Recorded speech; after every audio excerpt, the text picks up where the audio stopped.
Lang, gue suka yang tadi, tapi coba agak dikurangin sedikit. Aneh ya? Kayak bukan Soleh ya? Bukan Soleh. Gila, bahasanya bagus banget. Kok ngomong tapi mikirin perasaan orang gitu?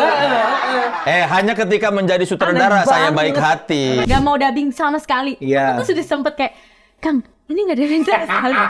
Gak apa-apa. Emang kan normal kalau fals. Oh ya udah deh. Nah di situ udah pressure dan itu kan lagu baru gitu. Tapi karena setnya seru banget dan Kang Soleh juga suportif banget, nggak yang mulut pedes gitu. Aneh ya? Iya, aneh. Siapa orang itu? Aneh banget, Tas. Dulu gua pas Padi keluar, namanya Padi kayaknya nggak akan bagus deh. Tahu-tahu hits. Jadi ketika Sweet Judgment namanya jelek. Biasanya kalau gua bilang jelek bagus. Ya udah. Gua biarin aja. Wah, kok bisa sih? Kok bisa sih? Tunggu.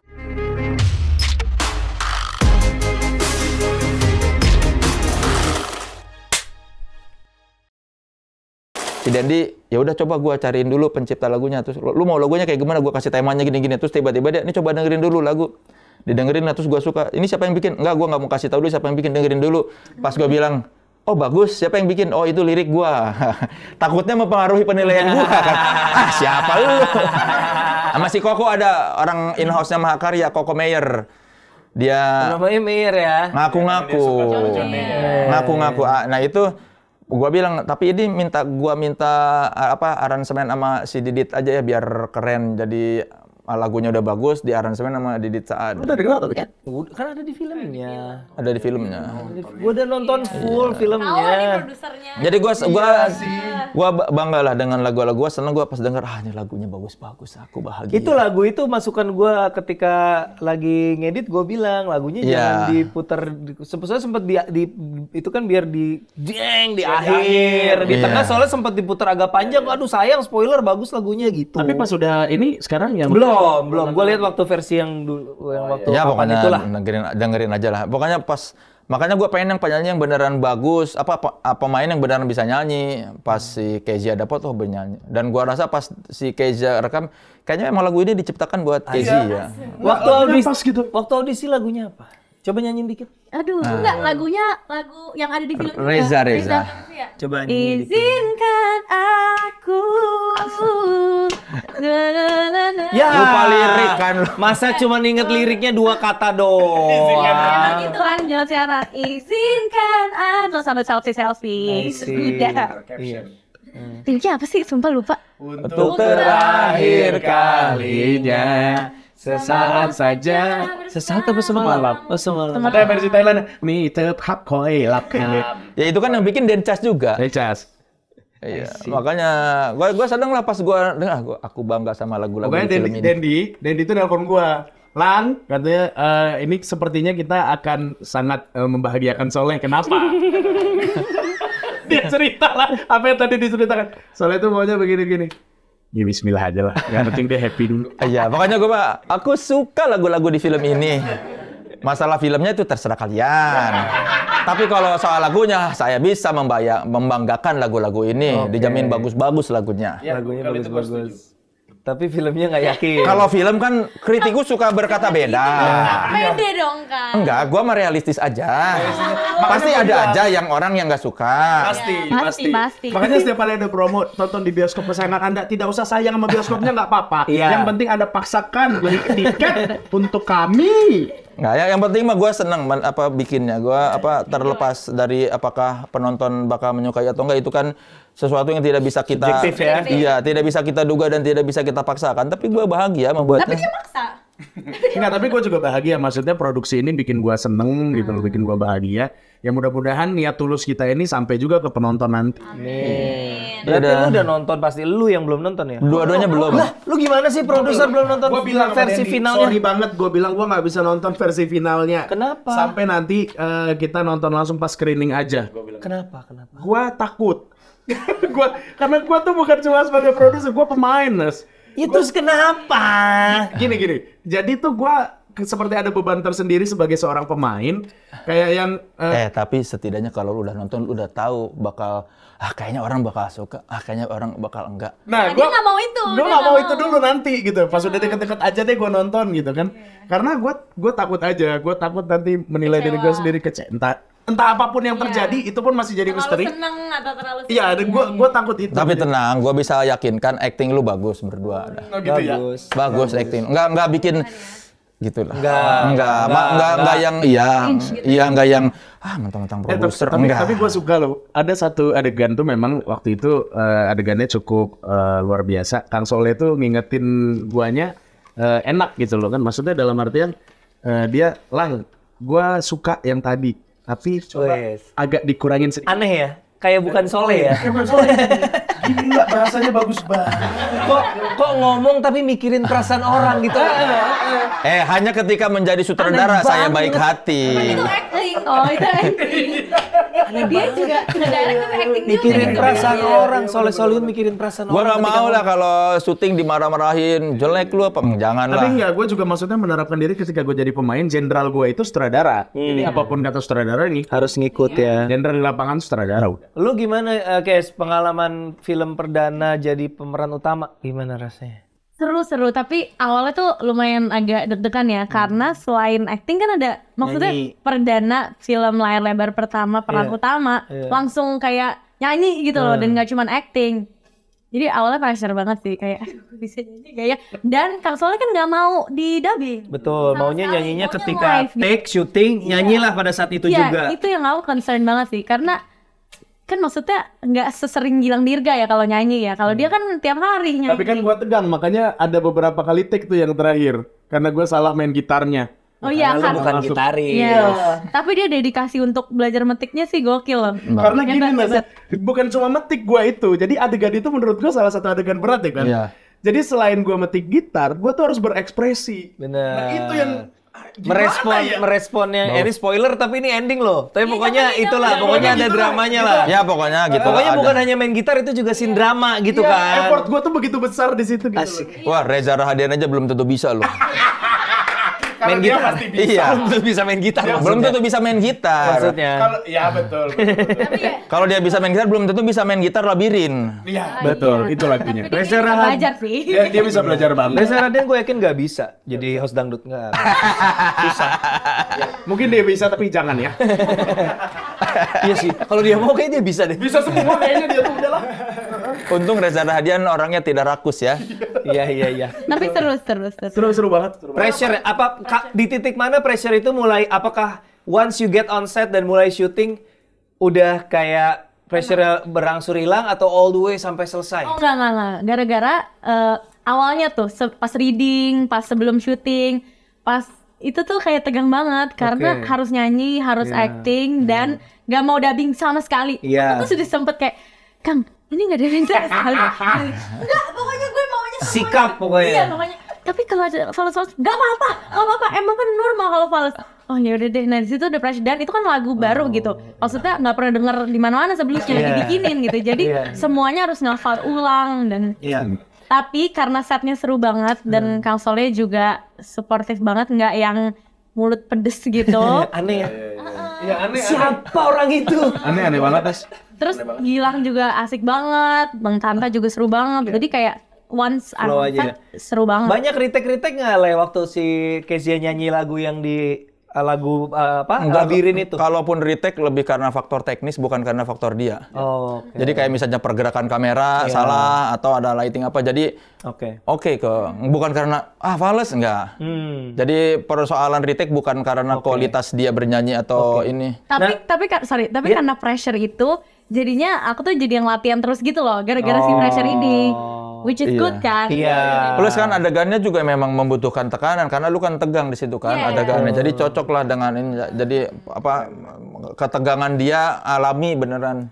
Oke. Lu kan punya treatment udah ajak banget ya. Pokoknya gue nggak mau tahu treatmentnya harus begini. Berarti kan lu juga perlu ngerancang itu sama sound recordisnya juga tuh. Ngobrol sama Madun waktu itu. Iya, makanya gue pakai 2 sound recordist kan di film ini. Begitu adegan manggung, bukan cuma Madun yang ngerekam suara, tapi ada si Gitaroni namanya. Gitaroni ini dia sound engineer-nya Noah. Jadi dari awal Ini orang-orang serius semua Iya, yang orang dibawa ke project ini ya. Kayak beneran Project ini tuh serius jadi banget si ya. Gitaroni ini yang gue bilang sama di kita, Git, tolong lu yang mesen alatnya. Gue bilang sama si art director, udah begitu ada urusan manggung-manggung kan lu nggak tanggung jawab. Urus-urusin alat. Ya, biar alat si Gita ini yang mesen. Jadi gua pengen amplinya yang paling bagus, gitar yang paling bagus, mic yang paling bagus untuk kepentingan broadcast. Udah Bilang sama Dendi. masalah budget bukan urusan gua. Ya gua nggak perlu nurusin budget. Iya dong. Pokoknya lu gini. Nah, terserah lu. Gua bilang sama Dendi, "Den, pokoknya ikutin apa kata Gita ya." Gua pengen pokoknya ini alat-alat yang lu butuhkan untuk menciptakan rekaman yang bagus. Pakai semua, aku bilang. Jangan ada lu Jangan dikompromikan. Iya, jangan lu ini kayaknya nggak usah. Nggak, pokoknya pakai yang alat terbaik yang biasanya dipakai gitu. Tapi berhasil sih menurut gua. Berhasil dalam Oke, artian ya, sih? oke, maksudnya oke kera. Dan gue setuju treatment akhirnya kan hal yang sama juga gue lupa mana yang duluan ya, gara-gara warisan dulu apa lu dulu gara-gara warisan dulu Gara-gara kayaknya. warisan Di duluan. gara-gara warisan kan waktu si G manggung sama Sheila gue melakukan hal yang sama dari mulai petikan gitar sampai nyanyi pengennya organik gitu. Dia harus bisa beneran main dan nyanyi gitu. Itu si Madun juga kan. Iya. Makanya Madun juga cerita, gue pernah tuh gitu di gara-gara warisan adegan si G sama Sheila gini-gini. Makanya gue bener Dun, gue suka Dun. Gue memang dari awal visinya gitu. Ketika mau bikin film gue nggak mau adegan live di overdub gitu. Gue pengen benar-benar ini supaya. Rasa sih pasti soalnya ya kalau Apalagi kalau gitu ambience cafe atau misalnya orang cuma main gitar doang atau misalnya adegan latihan di rumah kan nggak begitu lu latihan di rumah bunyinya bukan bunyi rekaman. Gue pengen gitu. Gue soalnya kalau nonton film suka keganggu ya. Aduh kayak waduh gitu. Apa sih barusan itu? Iya kayak yang kok gue nggak ngerti. Kayak kalau nonton adegan orang latihan terus kok udah rapih aja. Iya, karena itu sebenarnya rekaman. Iya, kok mulus banget rekaman tuh bagus banget audionya gitu. Jadi sebenarnya dari keresahannya Kang Soleh ya kalau Betul. Terima kasih Mahakarya, terima kasih Gilang Dirga Terima kasih sudah Dendi, terima kasih para mewujudkan. terima kasih. Sebagai terima kasih. Terima kasih Keza loh. Terima kasih, Sudah bernyanyi dengan Sama-sama. baik sekali. Terima kasih lagi. 8 Juni di bioskop guys, tolong dibantu ya. Ya, terima kasih juga Ernest Prakasa menemukan Rino Sarjono ya. Kan Yang bantuin skrip ya. ya, karena sebelum penulis skenario yang pertama ini ada Haki ya namanya apa? Iya kali kan. Ya, Haki Ahmad ya. Haki Ahmad Berpindah tangan. Ya, 4 skripnya. dra terus karena dia mungkin konsentrasinya sedang kan dia waktu itu lagi kata Dendi Kayaknya lagi Haki break. ngantor deh. Iya, lagi break, dia bilang lagi break nulis. Ini ada naskah yang tertunda sama dia, deadline yang nyangkut. Terus kayaknya dia nggak fokus, nggak berkembang, makanya lu bilang kan udah kita cari yang lain aja. Iya. Ya Rino Sarjono. Rino Sarjono Yang mantap. gagal ditarik Imajinari. Karena Keburu dibajak wahana kreator. Bursa transfer. Kayaknya dia milih wahana karena dia fans Arsenal, gue fans Spurs. Kayaknya dia kayak ngaku lu Rino. Tapi itu salah satu hal yang menurut gue pasti akhirnya ketika lu nonton dan lu udah poin-poin yang lu cita-citakan di awal akhirnya kejadian ya. Iya. Pasti lu seneng gitu. Seneng. Gua ada maksudnya dari adegan musik, terus dari lagu-lagu yang diciptakan. Gua kan pas proses ini kayak berasa, aku kok berasa seperti jadi produser musik ya. Manggil kesampaian di kehidupan nyata. Iya, gua kan dari dulu pengen nih, tapi gua tidak punya skill dan tidak punya akses ketika bikin film ini. Aku seperti produser musik, mengarahkan Denny Casmala dan bikin lagu gini. Terus gua minta ke Batman gini. Gua mengarahkan Didit Saadi. Aduh kan tanpa harus keluar uang. betul. Terus lagunya sesuai yang gua impikan itu. Aku bahagia sekali. Oke, jadi ada berapa original song? 2 ya? 3. Oh 3. Oh lagunya si itu ya? Labirin, Simpang Siur, Hei Kamu, sama Labirin. Oke, Simpang Siur itu lagu yang ngehitsnya Jayadi dulu. Iya. Terus Labirin lagu yang mereka nyanyikan berdua. Iya. Satu lagi Simpang Siur. Simpang Siur. Eh, Labirin. Hei Kamu, si Batman, Good Night Electric. Kayak kamu yang si Hindi itu. Ya, yang lebih membanggakan lagi si Simpang Siur ini yang bikin lagu kan Denny Casmala, yang main drum Gusti Hendi Gigi. Yang main bass Thomas Ramdan. Jadi lagu si Simpang Siur setengah Gigi. Berarti lagu itu dibuat oleh Gi. Iya, dibuat oleh Gigi. Maksudnya gitu ya? Iya. Gi. Dan itu gue ingat, itu kita rekaman lagu itu malam tahun baru 2021. ketika pandemi Gigi tidak ada kerjaan. Mereka recording sama gue tahun baru 31 Desember. Jarang-jarang nih kita ada kesempatan ini. Gue bilang hikmah pandemi kan, gue dapat pemain Apa bagus. respon mereka terhadap lagunya? Dia suka lagunya. Terus sampai si Hendy Walaupun referensinya ke Wali dan Melayu-Melayu. dia kan tapi kan referensi Melayu, tapi si Hendy dikasih kebebasan buat ngisi yang pokoknya itu isian-isiannya. Si Hendy bilang, ini makanya kalau beneran 2005 nggak akan skill gue nggak akan kayak gini sih. Yang isian si Thomas bassnya jalan-jalan, pokoknya keren banget nah. Simpang siur. Ya, makanya gue seneng lah. Itu akan dirilis di Spotify nggak? Sudah ada kalau Simpang Siur. Simpang siur sudah ada di Spotify guys. Sudah ada Simpang Siur. Penyanyinya berarti J and the Others. J and the Others. Hey kamu juga udah ada kayaknya ya di Egois Simpang banget. Hey, kamu udah ada belum? Udah ada ya? Udah ada. Hey kamu juga udah ada. Tapi di jujur ya kan dari Spotify. 3 lagu itu menurut gue itu masterpiece-nya adalah Labirin. Kenapa Labirin belum ada di Spotify? Karena belum dirilis ya. Gak tahu kebetulan saya. Nanyanya kayak ke sini, jangan ke situ, ke sini. Belum segera. Oh, katanya mau bikinin klip Atau kan? mungkin mau gongnya di film kali enggak? Enggak mau dikeluarin kok singlenya. Mau dibikinin klip. Oke, jadi Simpang Siur sudah ada. Hey kamu lagunya si IU dan Ana ya. Iya. Apa nama grup musik Sweet mereka? Judgment. Sweet Judgment. Kenapa namanya Sweet Judgment? Itu si Rino gue agak kurang suka sebetulnya. Ya lu ganti aja lu Cuma waktu itu sutradaranya. gue nggak punya ide yang lebih baik, jadi udahlah gue diem aja lah. Soalnya semua band yang gue bilang jelek suka bagus. Misalnya dulu gue pas Padi keluar, namanya Padi kayaknya nggak akan bagus deh. Tahu hits. Waktu Samson gue wawancara, musiknya sih lumayan tapi namanya kok Samson jelek. Ternyata hits. Jadi ketika Sweet Judgment namanya jelek, biasanya kalau gue bilang jelek bagus. Ya udah, gue biarin aja. Harap sebaliknya ya. Ini masalah jinxnya gitu. Tapi lu tau nggak fun fact HH Corp ini Soleh yang ngasih nama. Oh ya? Oh ya? Iya. Jadi dulu ceritanya gue tuh punya online store jualan kayak DVD stand up gue, merchandise gue namain HHH Store. Iseng aja udah nggak tahu lagi mau namanya HHH Store. Tutup online shopnya nggak keurus, terus kita meeting mau bikin nama baru buat manajemen, bikin nama. Setelah meremelek Setelah kan dulu namanya meremelek manajemen, kita mau ganti nama. Karena sering disangka manajemen mesum. Memanage artis-artis open BO itu jadinya ya, meremelek manajemen. Soalnya gitu, udah kan komedian, hahaha aja. Terbukti bikin nama ternyata bener. Iya. Tapi kan bukan gua mengkritisi nama. Itu gua bedanya di nama situ. ini. Kan nama yang lu puji ternyata malah terbalik, nggak sukses. Apa ya? Ada nggak? Yang gue lupa gue yang gitu-gitu, kalau yang muji gue suka lupa yang ya gue inget itu pokoknya yang waktu itu Cangcuters gue bilang aduh namanya Cangcuters lagi padahal bandnya bagus pas waktu belum terkenal ya mereka waktu album pertama kenapa pakai nama Cangcuters sih ternyata malah sekarang karirnya panjang. Makanya begitu Sweet Judgment jelek tapi pengalamanku berkata sebaliknya. Kalau judul Star Syndrome dari awal udah ada ya? Dari awal. Gue sih, emang cocok loh. Mudah-mudahan catchy lah ya. Walaupun gue tidak punya ide lain, jadi gue diem aja lah. Jadi semuanya lebih ke aja karena Ya, kalau tidak punya hal yang lebih baik, lebih baik udahlah. Oke. Intermezzo. Oke. Door prize. Bukan door prize dong. Door prize berhadiah karcis parkir. Ambil satu. Jangan dibuka dulu. Ya, yang pink aku mau ambil tuh nang. Oke. Nih, mau yang pink.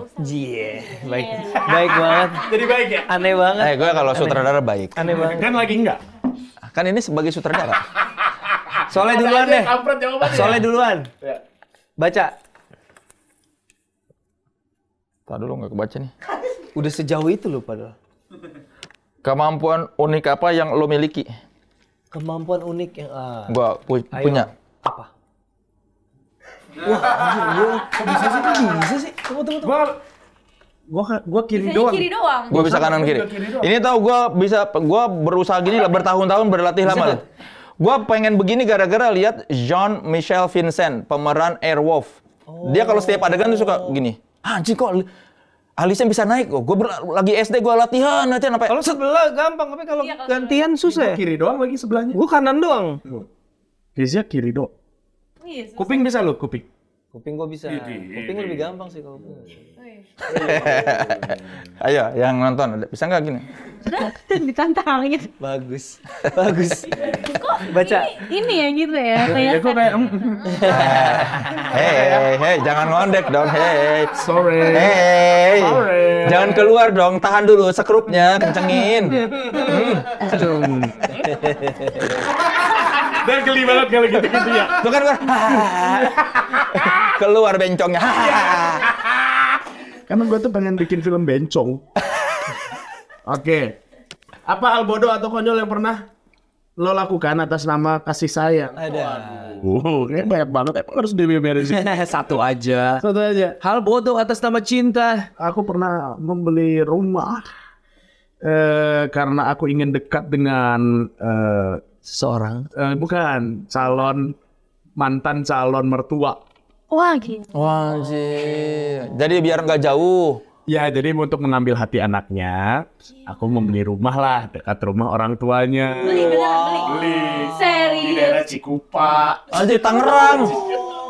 Padahal Lo aku mau bikin kerjanya di Jakarta. pabrik sepatu apa gimana? Terus Ya, beli. sampai sekarang masih.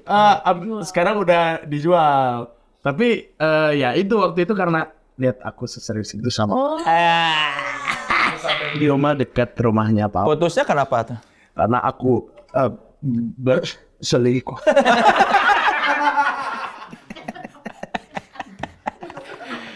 Selingkuh sama orang Cikupa juga ternyata. Yang jaga rumah. Ternyata dia penyebabnya. Luar biasa ya, bermodal ya, gila loh, hal bodohnya modal ya. Berapa ratus juta? Belum. Hah? Oh, belum. Waktu itu murah. Waktu itu cuma 220 juta. Ya tapi kan tahun berapa? Tahun ya lupa 2000 berapa? 2012. Ya lumayan lah. Ya lumayan. Tapi kan kredit. Itu pun DP-nya nyicil 10 kali. Udah riba gagal lagi. Gagal lagi. Udah riba gagal. Oke, siap baca. Apa pesannya? Enggak, udah. Lanjut. Gue kira udah, maaf. Apa hari yang sempurna buat lo? Wih, apa hari yang sempurna? Tuh, hari yang sempurna buat gue Awas lo jilat ya. Ini serius nih, tulus nih. adalah saat gue tuh datang ke podcast ini karena gue selalu nggak boleh ngejilat ya. Basi banget. Gue tuh suka banget ketawa-ketawa. Oke. Demen aja gitu ketawa-ketawa. Jadi buat gue hari yang sempurna adalah hari yang full of laughter. Coba ketawa. Aduh, nggak suka dipaksa gitu. Lu jadi asistennya Andre Taulani kalau gitu. Pasti setiap hari udah asisten. Udah kayak si Tono itu kan tiap hari dia mainin kan lu ketawa mulu tuh pasti. Jadi asistennya Andre Taulani. Makanya kok. Ada cara lain. Anton Abok, asisten Sule, ketawa mulu. Itu sih kayaknya ketawa gimana ya? Ya, itu suportif namanya. Iya. Tapi makanya waktu syuting Star Syndrome, karena anak-anaknya tuh doyan bercanda semua, Iya. jadi sering ketawa jadi enjoy banget. Kecuali aku serius loh, aku di set. Enggak. Gak juga, jadi bercanda juga loh. Bercanda juga. Percaya. Daya. Acting tuh pura-pura baik, pura-pura simpati, pura-pura mikirin perasaan orang. Itu justru itu aslinya gua. Aslinya gua tuh seperti itu. Pengen lihat aslinya Soleh Solihun, lihatlah ketika dia mendirect itu. Gimana orang nggak ada BTS? Lu lagi Lihatlah ketika ngedirect. Ya dengarkanlah testimoni dua pemain ini bahwa Soleh Solihun itu ternyata orang yang empati. Lu sudah banyak dikenal oleh banyak orang bahwa lu tidak seperti itu. Sudah cukup kan? Apalagi pembuktiannya. Orang-orang anak-anak prediksi juga udah bilang. Gimana lagi? Lu masuk prediksi sekarang? Tidak. Oh, kenapa? Aku tidak. Level mereka. Gilang kurang lucu.